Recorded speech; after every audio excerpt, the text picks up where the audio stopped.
Y vamos a ir al capítulo 4 de Santiago. Santiago está después de Hebreos.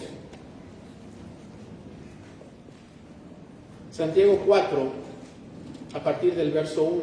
Hoy vamos a ver un tema que se titula Lo que hay detrás de nuestras peleas. Lo que hay detrás de nuestras peleas.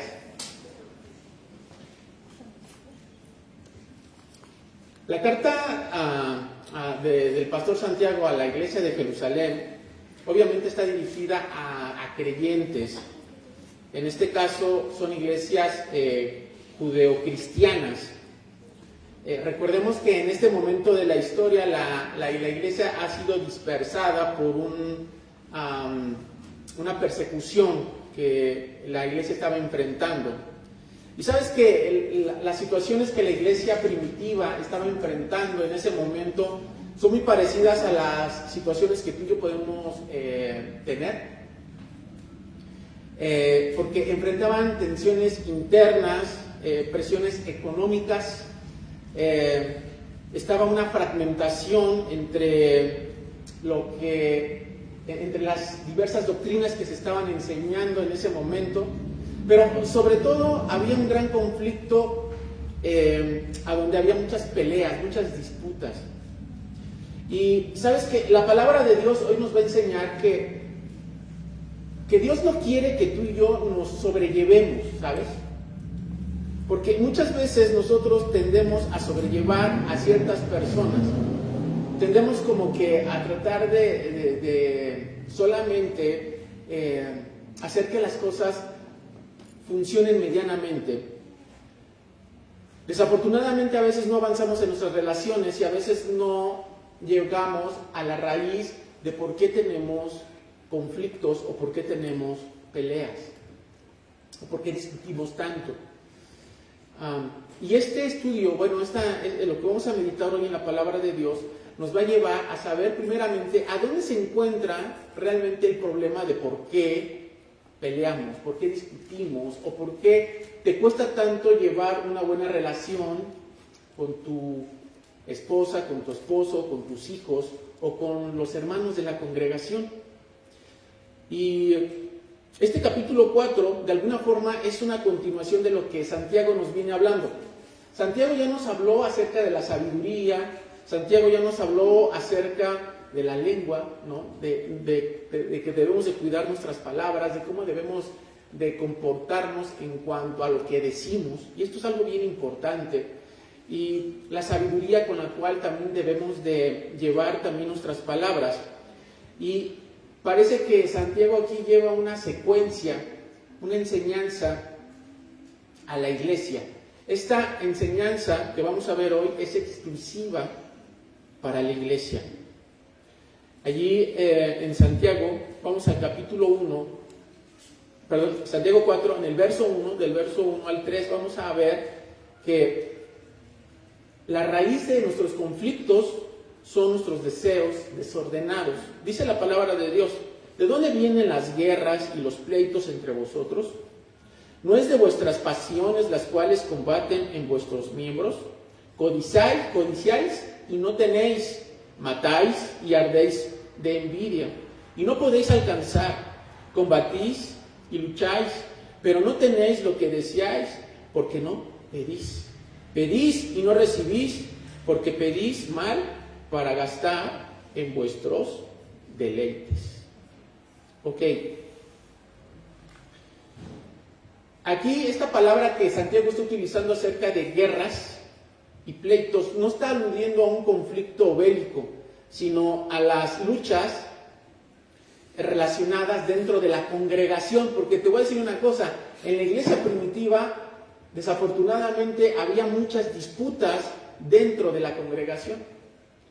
El hermano contra la hermanita contra otra hermanita, o el hermanito contra otro hermanito. Desafortunadamente se estaba dando esta situación dentro de las congregaciones, y específicamente dentro de la iglesia de Jerusalén había ciertas disputas.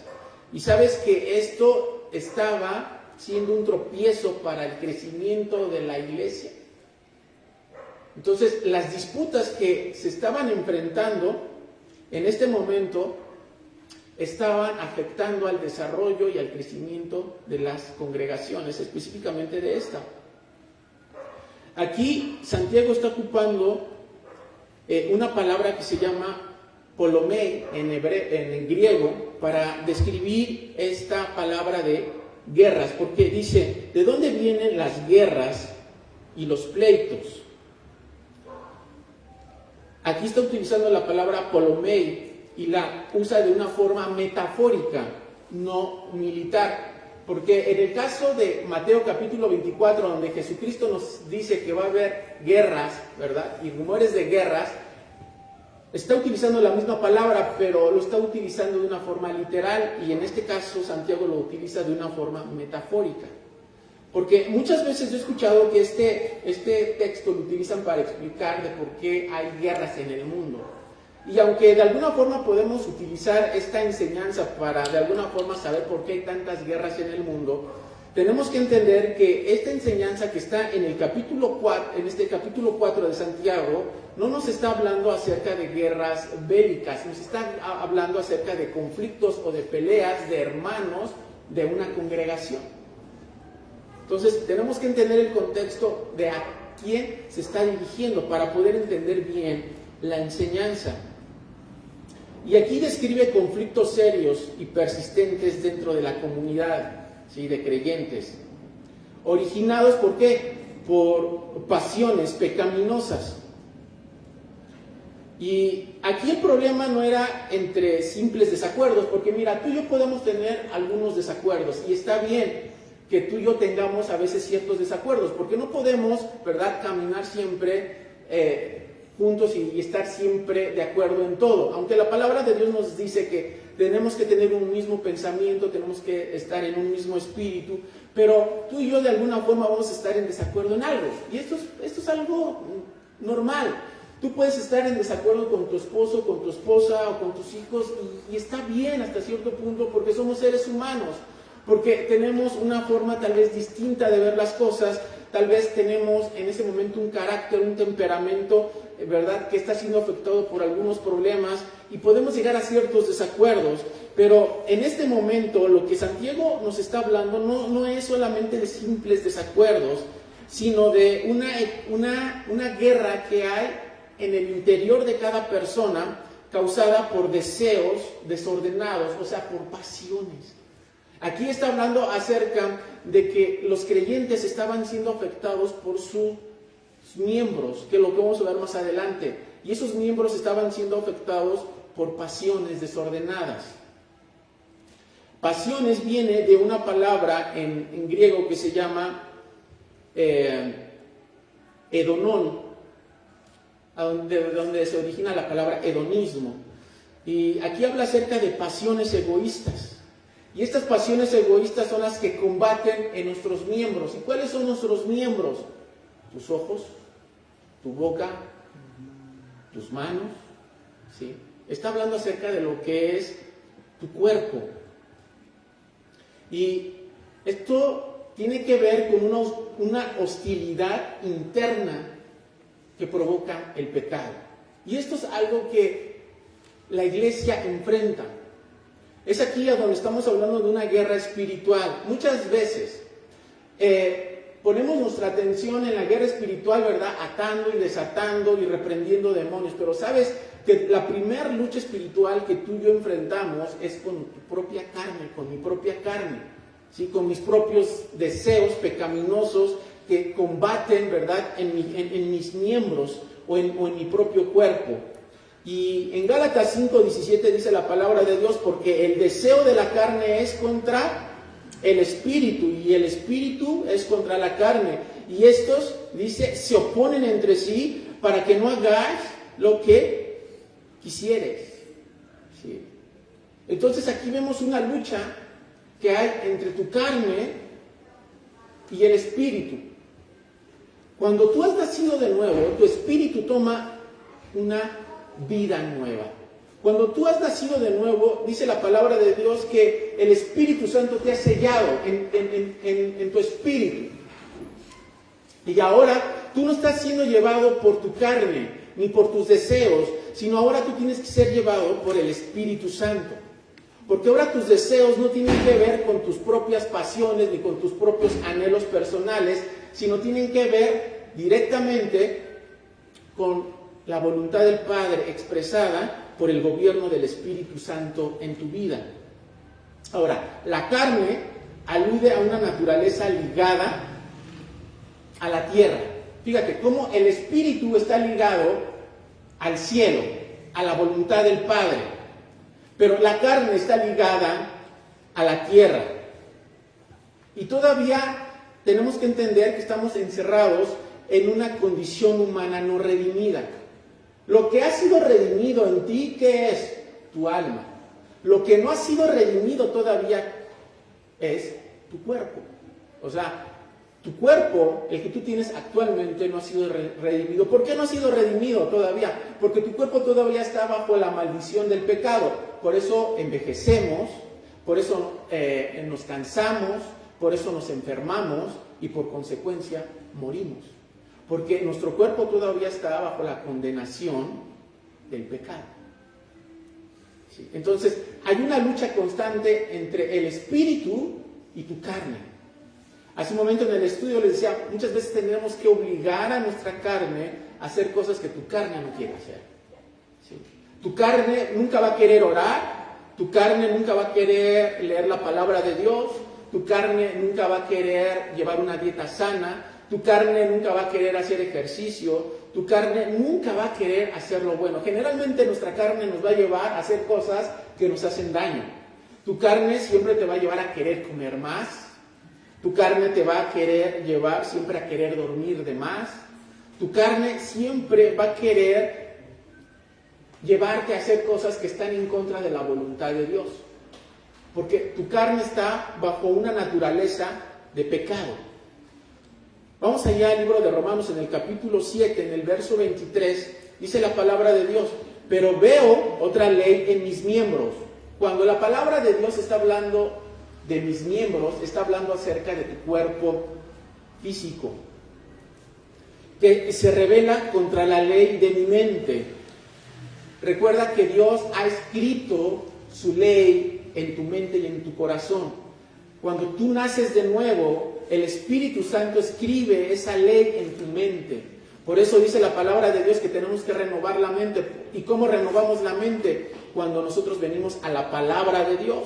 Porque Dios ha escrito su ley en tu mente, la ha grabado en tu corazón, porque la mente y el corazón, recordemos que forman parte de una sola cosa. No podemos separar el corazón y no podemos separar la mente. La mente y el corazón es un mismo miembro. ¿Sí?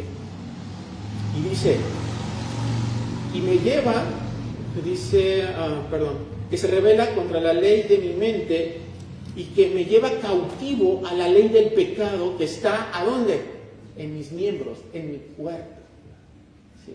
De hecho, si tú lees el capítulo 7 de Romanos, te vas a dar cuenta que ahí Pablo hace una cierta disertación en cuanto a lo que él quiere hacer, pero no puede hacer, ¿verdad? Porque su carne lo lleva a hacer cosas que no quiere, aunque él sí quiere, pero la verdad no puede.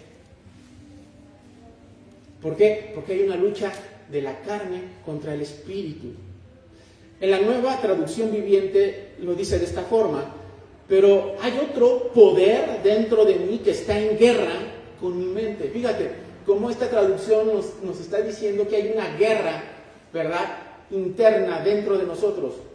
Tú tienes una guerra interna dentro de ti y esa guerra que hay dentro de ti te lleva a que tú tengas un conflicto con otra persona, ¿sabes?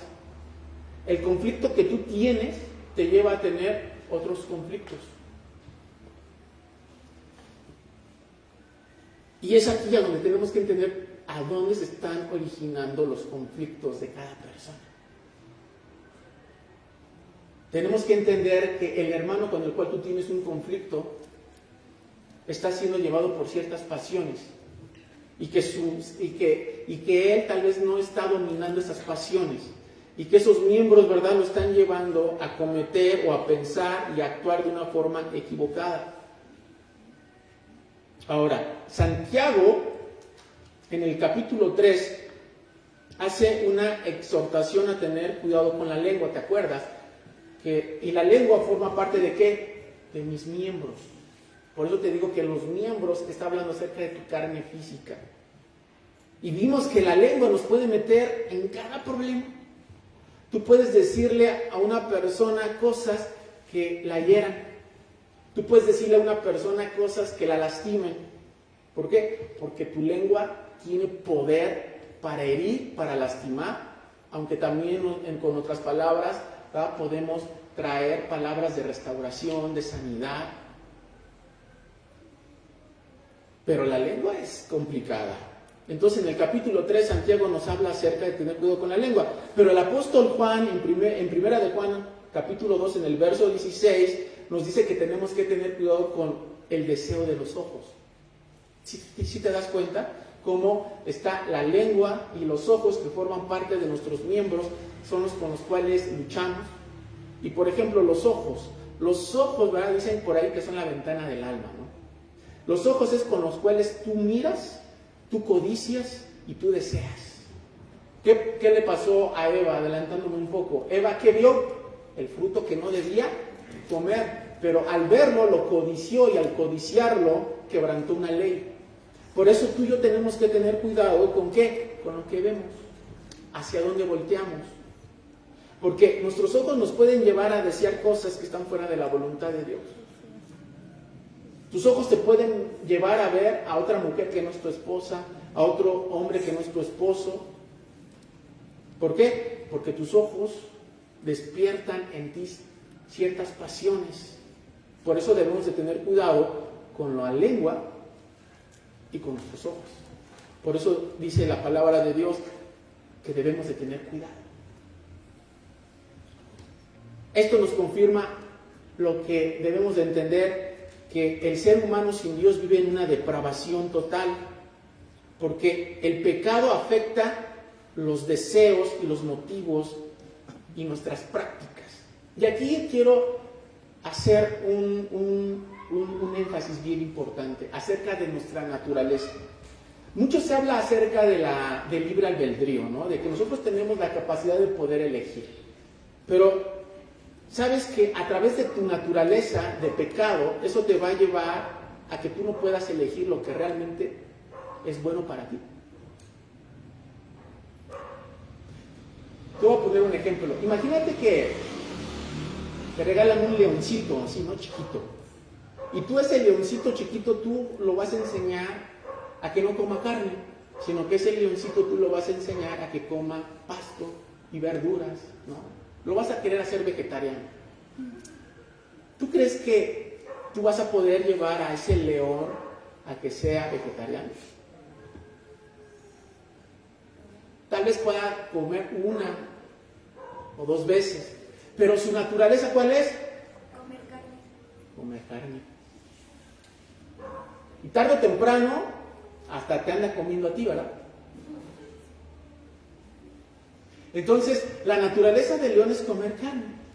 Y por más que tú le quieras enseñar a ser vegetariano, ese león nunca va a poder ser vegetariano.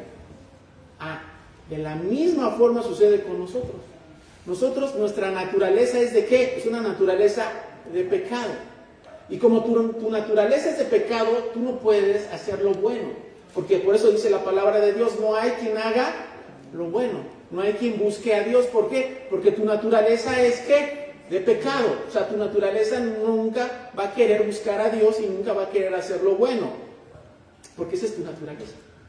¿Cuándo cambia tu naturaleza? Tu naturaleza cambia en el momento que tú naces de nuevo, y entonces tu naturaleza ahora es una naturaleza espiritual, porque ahora tú quieres hacer los deseos del Padre, quieres hacer la voluntad del Padre, porque su espíritu está en tu propio espíritu. Y a partir de ese momento, tu naturaleza ha cambiado, y a partir de ese momento es que tú puedes empezar a hacer la voluntad de Dios. Entonces, eso de que tenemos libre albedrío, tenemos una capacidad muy limitada en cuanto a las decisiones que tomamos. Pero nosotros tomamos las decisiones no por lo que es bueno o lo que es malo, tomamos las decisiones de acuerdo a nuestra naturaleza.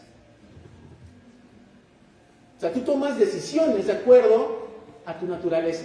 Si tu naturaleza es de pecado, tú vas a tomar decisiones equivocadas, pero si tu naturaleza es espiritual y guiada por el Espíritu Santo, tú vas a tomar, ¿qué? Buenas decisiones. Es por eso que si tu naturaleza es de pecado y tú ves a una persona que no es tu esposa o que no es tu esposo, ¿qué vas a hacer? Pues vas a terminar en adulterio.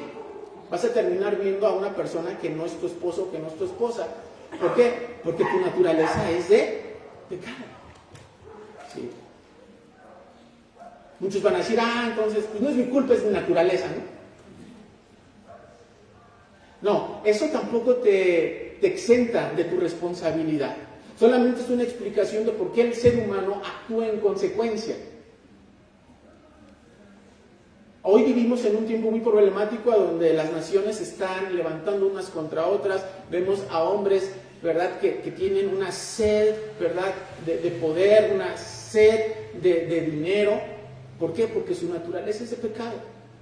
Y ese ser humano, mientras no se encuentre con Dios, mientras no nazca de nuevo, siempre va a tomar esas decisiones. Por eso estamos en un mundo depravado y vivimos bajo un mundo donde hay una depravación total por la naturaleza que existe de pecado. Ok, ahora, aquí Santiago nos está diciendo, ¿verdad?, que de dónde vienen las guerras y los conflictos y los pleitos, ¿no? Ya vimos que su raíz se encuentra en nuestra naturaleza de pecado, en nuestras pasiones desordenadas, ¿verdad?, que combaten en nuestros miembros. Pero aquí Santiago también está tocando un tema muy, muy importante. Dice, codiciáis y no tenéis, matáis y ardéis de envidia y no podéis alcanzar. Combatís y lucháis, pero no tenéis lo que deseáis porque no pedís. Recuérdate que aquí le está hablando a creyentes, o sea, no le está hablando a personas incrédulas. Y le está diciendo a las personas creyentes que codician, que matan, que tienen envidia y que no alcanzan lo que quieren. Y que por más que luchen, no logran lo que desean. ¿Por qué? Porque no piden. ¿Por qué? Porque no oran. O sea, estás hablando acerca de un creyente que está siendo controlado por su naturaleza de pecado. O sea, tenemos a creyentes que pueden ser controlados por el Espíritu Santo, pero también podemos encontrar a creyentes que le están dando mucha libertad a su naturaleza de pecado que se encuentra en sus miembros. Un creyente ya tiene la capacidad de poder obligar a sus miembros a someterlos a la voluntad del Padre. Pero en este momento Santiago le está diciendo, codiciáis. ¿Te acuerdas del caso de Eva? Y fíjate que Eva no estaba bajo una naturaleza de pecado. Eva todavía no había pecado. Pero sin embargo, fíjate cómo la astucia y la sabiduría maligna de Satanás la llevó ¿a qué? A que codiciara lo que estaba prohibido. Por eso te dije hace un momento, ten mucho cuidado lo que ves. Porque lo que ves te va a llevar a codiciar. ¿Sí? Y entonces la codicia puede convertirse también en un asunto de idolatría. Dice, y no tenéis y matáis. Yo me puse a pensar, bueno, ¿hay creyentes que matan? Y dije, pues yo no, y en la iglesia primitiva poco se mataban. Dije, no, pues estaban más gruesos que nosotros, ¿no? Pero no, el tema no era tanto un tema literal, porque por ahí hay un dicho, ¿verdad?, que dice que hay palabras que matan, ¿no? Muchas veces tal vez nosotros no matemos físicamente, pero con nuestras palabras sí. Lo que tú le dices a una persona de una forma inadecuada en un mal momento puede herir y matar su corazón. ¿Puedes matar la confianza de alguien? ¿Puedes matar el ánimo de alguien? ¿Puedes matar el entusiasmo de alguien? Y muchas veces hablamos cosas ya con la intención de herir a una persona, con la intención de lastimar a esa persona. ¿Y sabes qué? Ya estamos matar. Por eso hay relaciones que ya no vuelven nuevamente a ser las mismas de antes, ¿sabes? Porque esa palabra que se dijo en un momento desafortunado mató la confianza o mató tal vez ese amor que se tenía, ¿verdad? O esa relación que se tenía. Hay amigos que ya no volvieron a ser amigos, los mismos de antes. ¿Por qué? Porque se dijeron cosas que no se tenían que haber dicho. Eso es a lo que a Santiago le está hablando al creyente, ¿verdad? Codicias por lo que estás viendo, ¿verdad? Y no tienes lo que deseas, pero también matas. Y no solamente eso, dice, y ardes ¿en qué? De envidia. ¿Te acuerdas de Caín y Abel? ¿Ah? Caín ardió en envidia. ¿Por quién? Por su hermano Abel. Los dos presentaron ofrendas al Señor, pero la ofrenda de Abel fue recibida y la ofrenda de Caín fue rechazada. Y eso trajo en Caín, ¿verdad?, un sentido de envidia. Y ahí sí hubo una muerte física.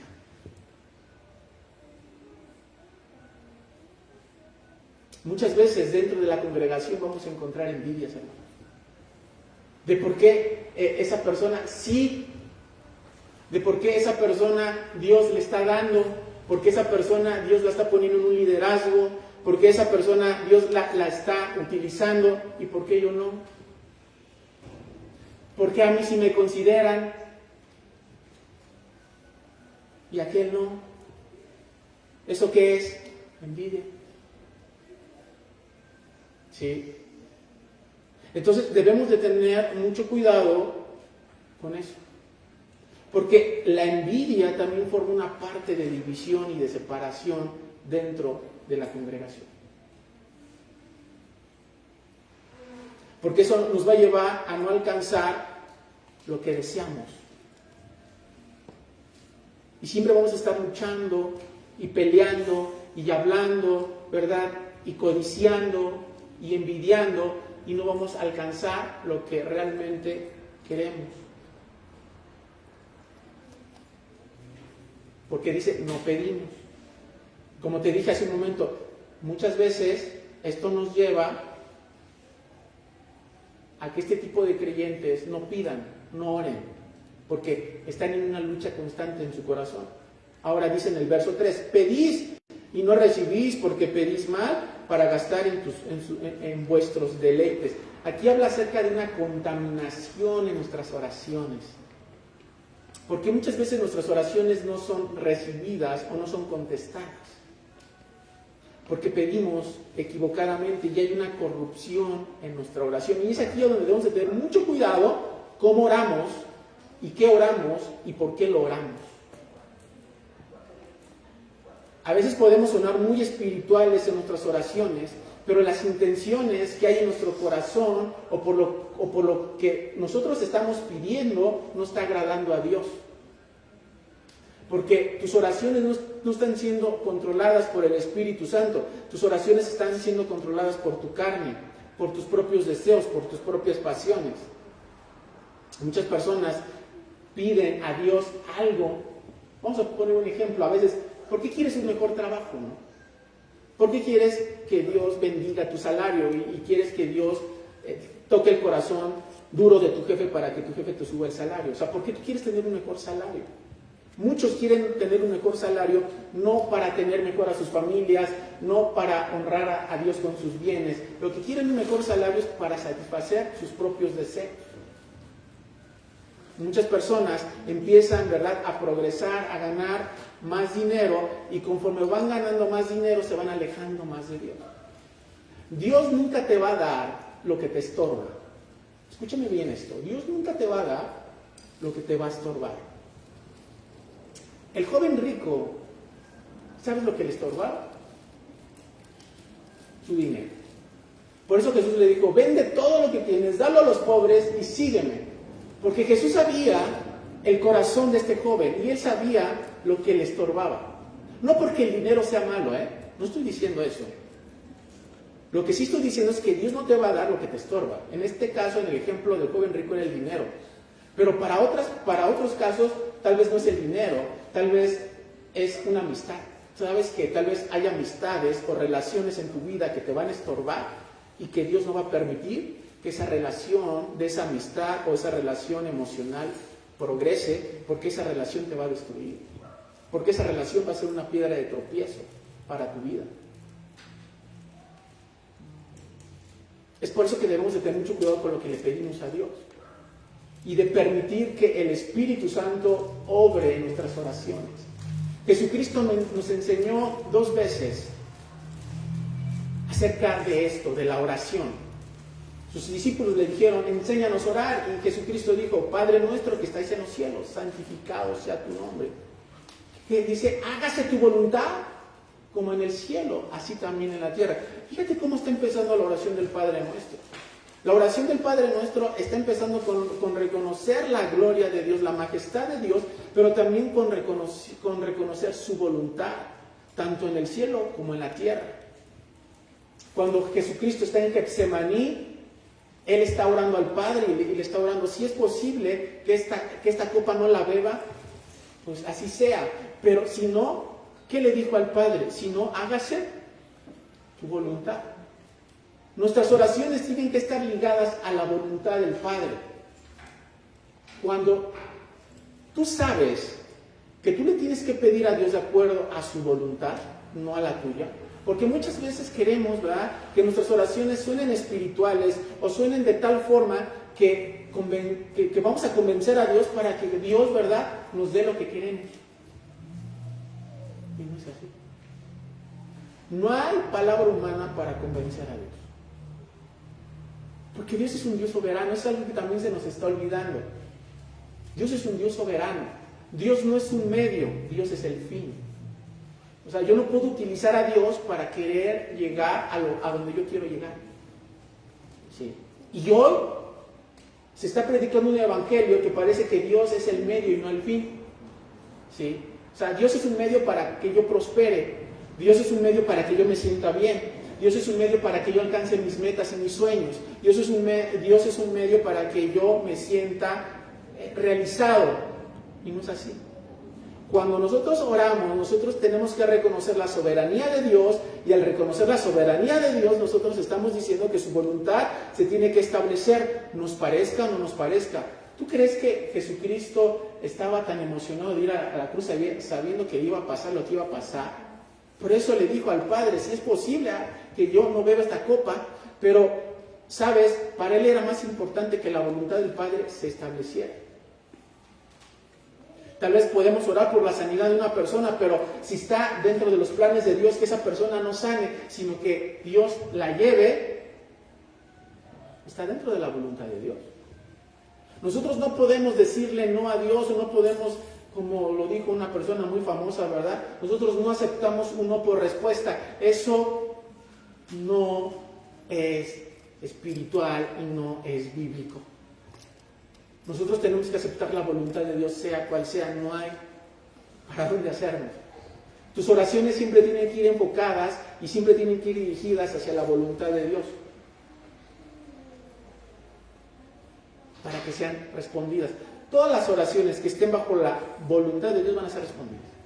Absolutamente todas. ¿Por qué su voluntad? Porque su voluntad se establece tanto en el cielo como en la tierra. Pero si tú le pides algo que está fuera de su voluntad, Dios no lo va a responder. Si no está dentro de la voluntad de Dios, que tú tengas un mejor trabajo, no lo vas a tener, porque no está dentro de su voluntad.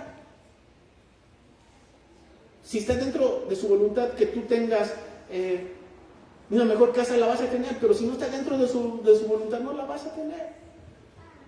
Por eso dice la Biblia que tenemos que estar contentos con lo que tenemos, porque eso es lo que Dios quiere para nosotros. Tú tienes que estar contento con lo que tú tienes actualmente, porque eso es lo que Dios quiere para ti, o lo que Dios te ha dado en ese momento. Si Dios te va a bendecir más adelante, o Dios va a prosperar tu camino, pues lo va a hacer. Pero si no, tenemos que aceptar la voluntad de Dios, porque dice la Biblia que la voluntad de Dios es buena, agradable y perfecta. Tal vez desde la concepción que nosotros tenemos, tal vez no lo sea. Muchos luchamos contra la voluntad de Dios. como Jonás luchó contra la voluntad de Dios, ¿y cómo le fue? Lo tragó un pez, lo vomitó y al final del día terminó siendo lo que Dios decía. Y así somos muchas veces. Luchamos en contra de la voluntad de Dios, aún en nuestras propias oraciones, ¿verdad? Y le luchamos a Dios y decimos que no, ¿verdad? ¿Por qué? Porque queremos que Dios nos conteste. Y no es así. En el verso 4 nos está hablando de algo bien importante. Dice, oh almas adúlteras. Fíjate lo que le sigue diciendo a creyentes, fíjate que no los está elogiando, los está exhortando, porque ahora les está diciendo adúlteros. ¿No sabéis que la amistad del mundo es enemistad contra Dios? Cualquiera pues que quiera ser amigo del mundo se constituye enemigo de Dios.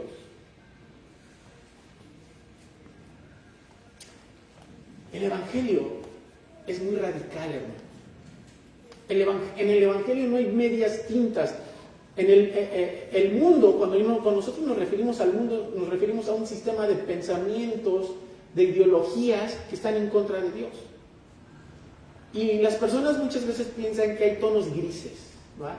Que no todo es blanco y que no todo es negro. Yo me he encontrado a muchas personas con esa ideología y con esa forma de pensar. Pero el Evangelio no es así.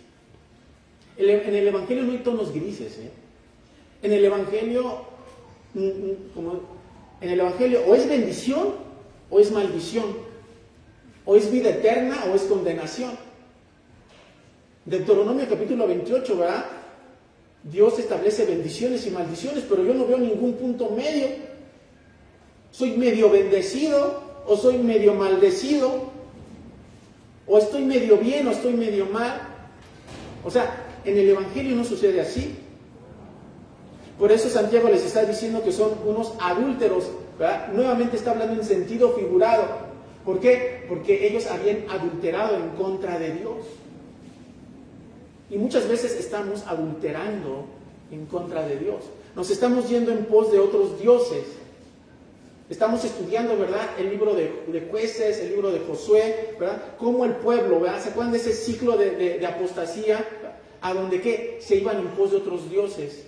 Se amoldaban a la forma de pensar de otras naciones. Eso es vivir en adulterio espiritual.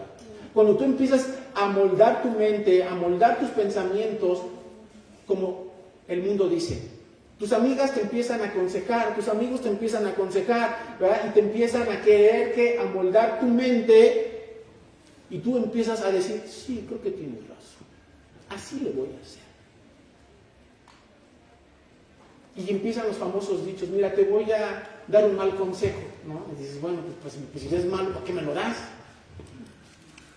Y todo el mundo, a ver, dímelo, ¿no? Y ese mal consejo que te dan es lo que tu carne quiere escuchar.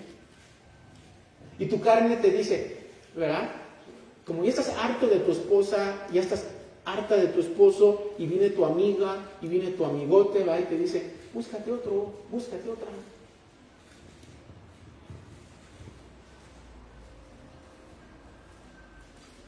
Y tú dices, no lo había visto de esa forma. Tal vez a lo mejor yo creo que sí es momento de un cambio en mi vida, ¿no? Y entonces te empiezas a moldar a la forma del pensamiento de tus amigos o de tus amigas. Y entonces empiezas a inclinarte y a servirte ante dioses que empiezas a crear en tu corazón. Por eso Santiago le está diciendo, oh, almas adúlteras. Acuérdate que lo que realmente somos, no somos un cuerpo, nosotros somos un alma. Y aquí Santiago les está diciendo que son unas almas adúlteras, o sea que estaban en pecado en contra de Dios. Porque había cierta amistad con el mundo. En primera de Juan 2, 15 al 17 dice la palabra de Dios, no améis al mundo, ni las cosas que están en el mundo. Si alguno ama al mundo, el amor del Padre no está en él, porque todo lo que hay en el mundo, los deseos de la carne, los deseos de los ojos, la vanagloria de la vida, no proviene del Padre, sino del mundo. Y el mundo pasa, y sus deseos, pero el que hace la voluntad de Dios, permanece para siempre. La amistad con el mundo es muy peligrosa. La amistad con personas que no conocen a Dios es muy peligrosa. Por eso te digo que el Evangelio es muy radical, ¿sí? O sea, tú no puedes estar siendo medio amigo, abriéndole tu corazón a personas que no tienen temor de Dios. Si tú le abres tu corazón a personas que no tienen temor de Dios, tú estás queriendo tener amistad con el mundo. Porque esa persona nunca te va a dar un consejo de acuerdo a lo que dice la palabra de Dios. Esa persona te va a decir o te va a llevar a que vayas en contra de la voluntad de Dios. Por eso tú tienes que tener mucho cuidado. Porque ese tipo de amistad te va a llevar a ¿qué? A que desees con los ojos, a que codicies la vanagloria de la vida, a que tú busques todo lo que es terrenal y dejes de empezar y dejes de ver al cielo y empieces a ver solamente lo que hay en la tierra. Por eso Santiago está haciendo esta exhortación. O sea, si tú eres hijo de Dios, si tú realmente has nacido de nuevo, si tú amas el Evangelio, tu vida tiene que ser radical. Tú no puedes permitirte ciertas amistades ya. Tú no puedes permitirte ciertos hábitos ya. Tú no puedes permitirte ciertas actitudes ya. Porque tú no eres amigo del mundo. Porque el constituirte amigo del mundo te constituye enemigo de Dios. Y muchos dicen, no, pero pues ¿cómo? ¿No dicen que Dios es amor? Sí, Dios es amor. Por eso te perdonó. Si no fuera un Dios de amor, Dios no te hubiera perdonado, no nos hubiera perdonado. Pero eso no quiere decir que Dios sea una alcahueta o que Dios sea un Dios, ¿verdad?, que todo pase.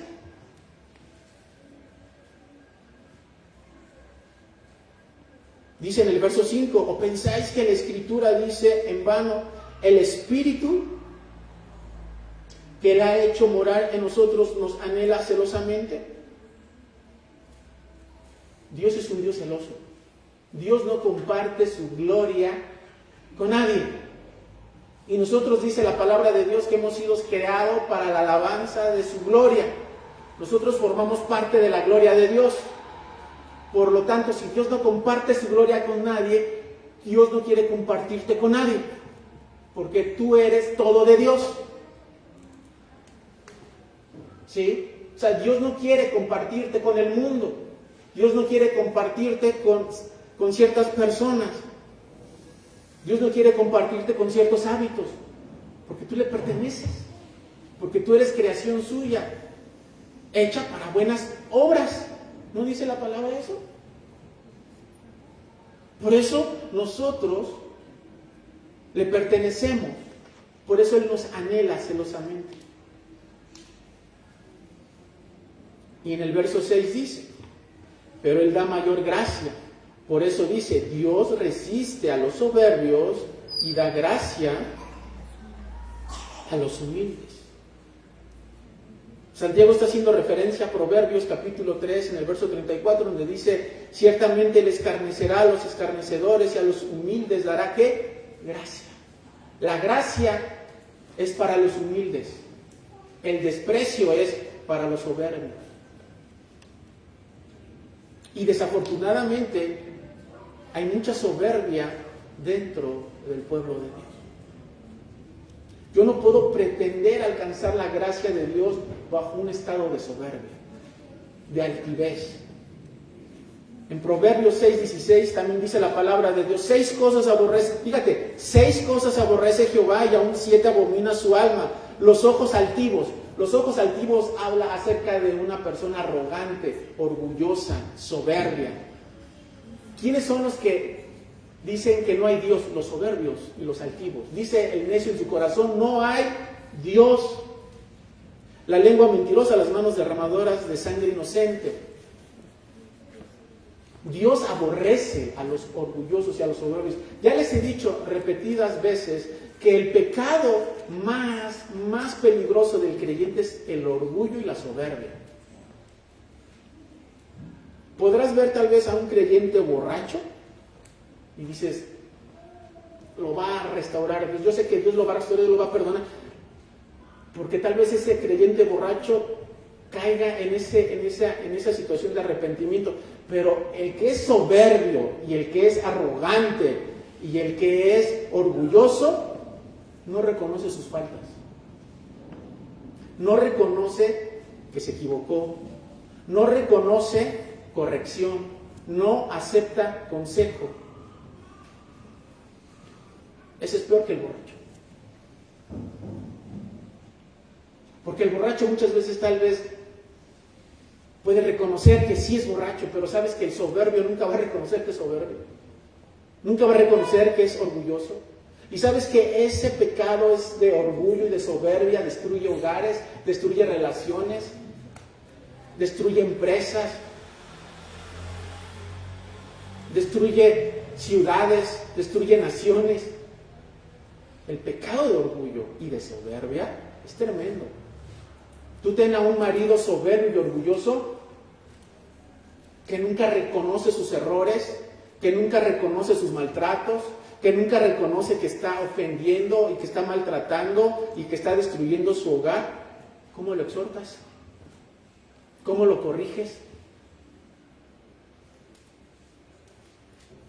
¿Qué opinión va a tener la esposa de ese hombre? ¿Qué opinión va a tener los hijos de ese hombre? Por más que le hables de Dios, no lo va a reconocer porque hay soberbia y orgullo dentro de su corazón. Por eso debemos de tener mucho cuidado con esto. Y eso es lo que había dentro de la iglesia del primer siglo. Había también orgullo y soberbia.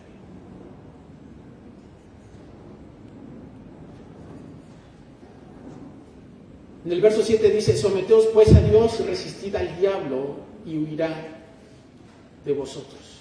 Con este versículo voy a terminar porque si no, no nos vamos a esta tarde. Aquí Santiago está haciendo unos mandamientos muy puntuales. ¿Sí? Someteos pues a Dios. ¿Quién es una persona que se somete? Aquella que está bajo autoridad. Sí.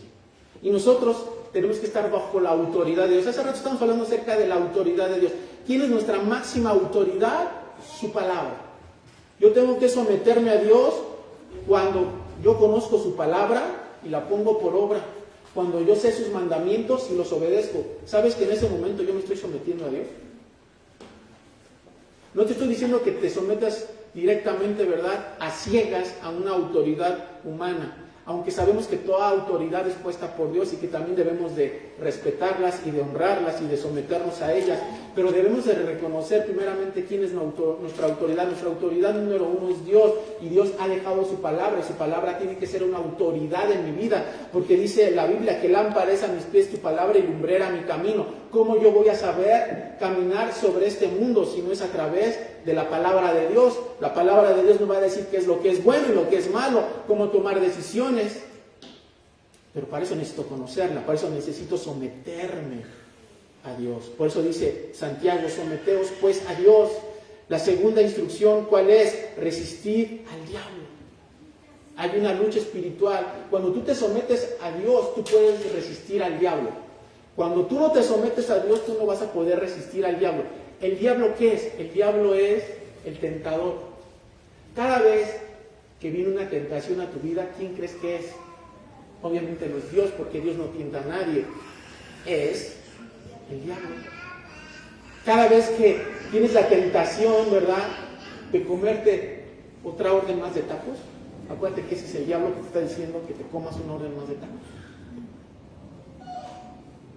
Porque ¿qué? Él quiere destruir tu cuerpo. Él quiere destruir el templo del Espíritu Santo. Por eso el diablo te ataca por medio de de las tentaciones. Pero la Biblia dice que tenemos que resistirlo. ¿Y cómo lo voy a resistir? Cuando yo me someto a Dios. Y cuando yo me someto a Dios y viene el tentador, dice la palabra, él huye. ¿Qué sucedió con Satanás cuando quiso tentar a Jesús? Por eso te digo que el diablo te va a atacar por medio de la tentación, porque Satanás atacó a Jesús por medio de las tentaciones. Pero Jesús, ¿cómo contestó? Escrito está. Ese escrito está, hermanos, habla de un sometimiento a la palabra. Y Jesucristo se vino a someter a la palabra. Porque él no podía contradecirse a sí mismo, porque Él era el verbo, ¿verdad? Era la palabra encarnada del Padre. Por eso Jesucristo dijo, escrito está, ¿verdad? Al Señor tu Dios, a Él solo adorarás y a Él servirás. Esa es la respuesta que nosotros tenemos que darle al diablo. Yo solamente adoro a Dios, yo solamente me someto al Padre, yo solamente sirvo a mi Señor. Y en ese momento, cuando terminó la tentación, ¿qué hizo el diablo? Huyó, se fue. Eso es lo que va a pasar en tu vida. Cada vez que venga el diablo y te quiera tentar, tú le vas a resistir y el diablo va a huir. Esa es la guerra espiritual. No es estar atando y desatando, ¿verdad? Y echando fuera demonios y estando gritando y hablando en lenguas y luego no hablando en lenguas, ¿verdad? Y tanto circo, maroma y teatro. Eso no es realmente la guerra espiritual. La guerra espiritual se trata cuando tú resistes al diablo y el diablo huye de ti. Pero para que tú resistas al diablo, tú necesitas someterte primero a Dios. Pero para eso necesitas conocer la palabra. Santiago en estos versículos habla acerca de la qué. Nos está hablando acerca de la enfermedad, de todo lo que la iglesia estaba pasando. A partir del verso 8 hasta el 10 nos da la medicina, pero esa la vamos a ver dentro de 8 días. Dentro de 8 días vamos a ver qué es lo que tenemos que hacer. Habla acerca de acercarnos a Dios, habla acerca de limpiar nuestras manos, habla acerca de afligirnos, de lamentarnos, habla acerca de humillarnos. Pero eso lo vamos a ver la siguiente semana. Lo que hoy quiero que nos quede bien claro es por qué a veces somos tan conflictivos. ¿Por qué a veces buscamos tanto pleito con las personas? ¿Sabes que tu pleito no es esa persona? Tu pleito no es Juanito Pérez. Tu pleito es con las pasiones que te están llevando a que tú tengas pleito con esa persona. Empieza a ver tus propias pasiones y a reconocer tus propias pasiones y las luchas que tú estás teniendo en tus propios miembros, y empieza a cerrar tus ojos a lo que no tienes que ver y empieza a callar tu boca a lo que no tienes que hablar. Ahí es a donde debemos de empezar a trabajar para que nuestra iglesia sea una iglesia sana, una iglesia realmente próspera y una iglesia donde se manifieste el poder del Espíritu Santo. Amén. Vamos a ponernos en pie.